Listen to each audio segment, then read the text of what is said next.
క్షేత్రస్థాయిలో కలిసి పని చేయండి అంటూ టీడీపీ జనసేన హైకమాండ్లు సూచిస్తున్నా టికెట్ల రేసులో ముందుండేందుకు కొందరు నేతలు చూపిస్తున్న అత్యుత్సాహం పొత్తు లెక్కలు తప్పేలా చేస్తోంది. ఏలూరు జిల్లాలోని ఉంగుటూరు నియోజకవర్గంలో ఇప్పుడు ఇదే పరిస్థితి. వచ్చే ఎన్నికల్లో పోటీ చేసే అవకాశం ఎవరికి వస్తుందో తేలక ముందే సీట్ నాదేనంటూ టీడీపీ నేతలు చేస్తున్న ప్రచారంతో వర్గపోరు ఎక్కువవుతోంది.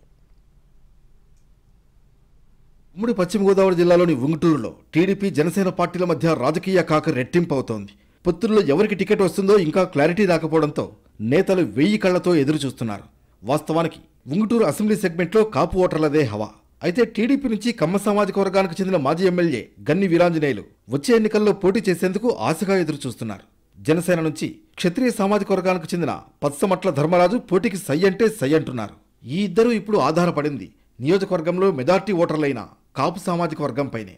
2009లో ఓటమి పాలై 2014లో ఎమ్మెల్యేగా ఎన్నికైన టీడీపీ మాజీ ఎమ్మెల్యే గన్ని వీరాంజనేయులు ఇప్పుడు ఏలూరు జిల్లా పార్లమెంట్ అధ్యక్షులుగా సైతం కొనసాగుతున్నారు.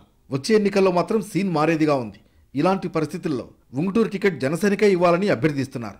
రాష్ట్రంలో క్షత్రియ సామాజిక వర్గానికి సీటు ఇవ్వాల్సి వస్తే అది ఒక్క ఉంగుటూరు మాత్రమే.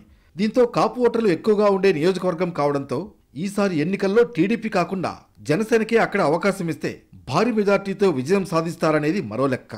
పొత్తుల లెక్కలు తేలకపోవడం, సీట్ల పంచాయతీ ఇంకా ఫైనల్ కాలేదు. ఇది ఉంగుటూరులో కమ్మ వర్సెస్ క్షత్రియ అన్నట్లుగా పరిస్థితి మారింది.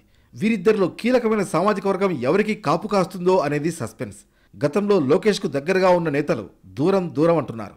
క్షత్రియ సామాజిక వర్గానికి సీటు కేటాయించడం ద్వారా అన్ని సామాజిక వర్గాలకు తగిన ప్రాధాన్యత ఇచ్చినట్లవుతుందని జనసేన సైతం భావిస్తోంది.